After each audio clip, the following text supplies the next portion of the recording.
are the Matinik! And today we're going to learn about The basic trigonometric identities. Huh? What's that? We're going to find out. But how? We're going to travel in time. Okay, come on, let's go!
Whoa!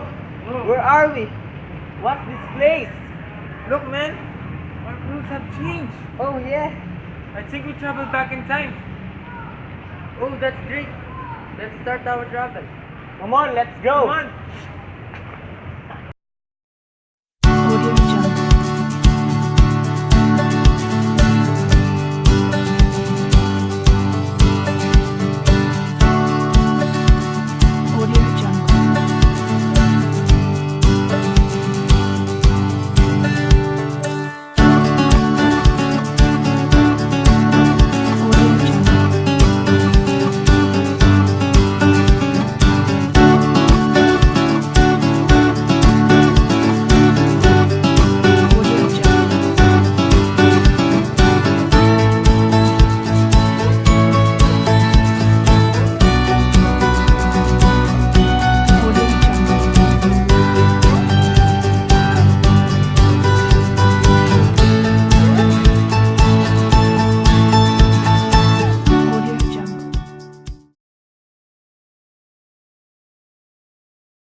Where are we? Oh, you're at Holy Angel University. Really? Who are you? We're from the future. And we want to find out what are basic trigo identities. Oh, what a great timing. I'm studying that right now. Oh, that's good. Do you want me to teach you? Yes. Sure. Okay. Well, as I've discovered, trigonometric identities are equalities that involve trigonometric functions and are true for every single value of the occurring variable, where both sides of the equalities are defined. That's it. Thank you so much. Thank you. Bye. Oh, that's basic trigo identities. Yes, now we know what is that. Yeah, that's right. So, let's find out what are the different basic trigonometric identities. Yes. Come on. Let's find out.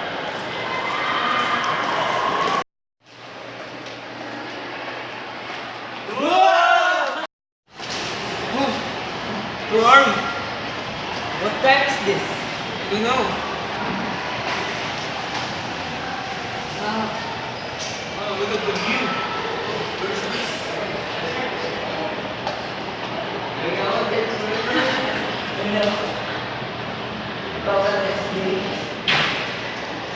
Oh look!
help you?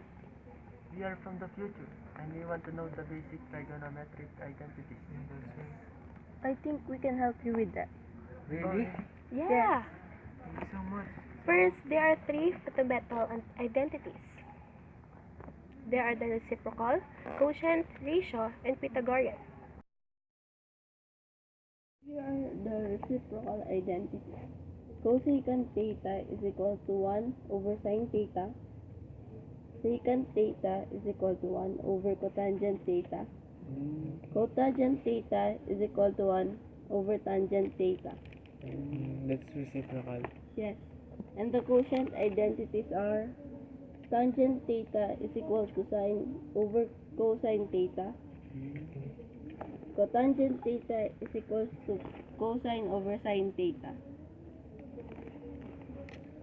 Do you understand? Yes.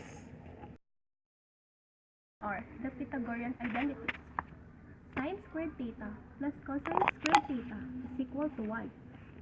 Tangent squared theta plus 1 is equal to secant squared theta. Cotangent squared theta plus 1 is equal to cosecant squared theta. Do you understand? Yes. Thank you so much. Good job, madam.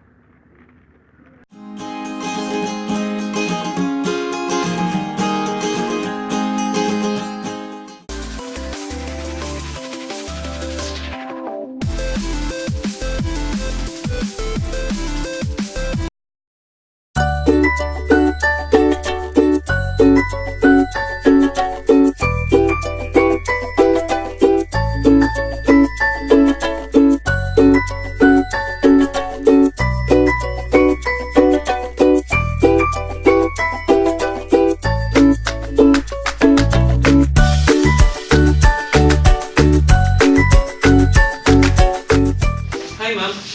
Are you studying basic trigonometric identities? Yes, I am. Why?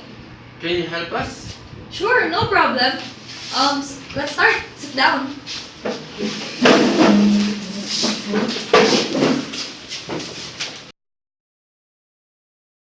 You're now familiar with the different basic trigonometric identities. These can be used to prove an equation. For example, we are given secant theta minus tangent theta multiplied by sine theta is equals to cosine theta. First, we must derive the identities. Secant theta can also be a 1 over cosine theta.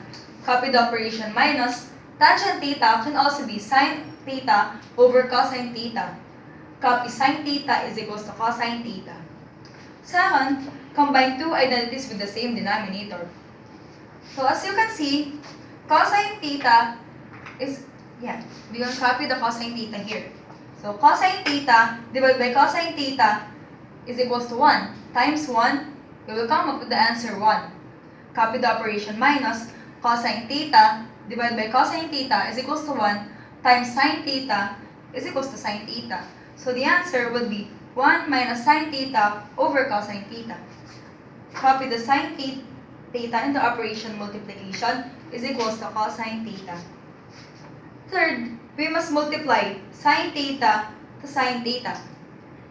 So we will come up with the answer 1 minus sine squared theta over cosine theta is equals to cosine theta. We must derive to prove now. We will use Pythagorean theorem since 1 minus sine squared theta is in the Pythagorean classification. This can also be cosine squared theta by using this sine squared theta plus cosine squared theta is equals to 1. We must transpose the 1 here and the operation will now change into minus. So 1 minus sine squared theta is also equals to cosine squared theta. We will now come up with the answer cosine squared theta over cosine theta is equals to cosine theta. Fifth, now we must divide these two.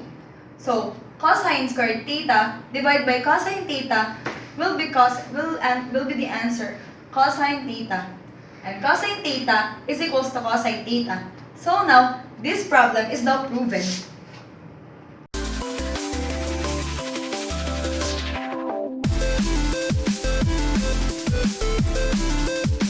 And now we know what are the basic trigonometric identities. Especially me. And also we learned how to prove. So we hope that you learned something.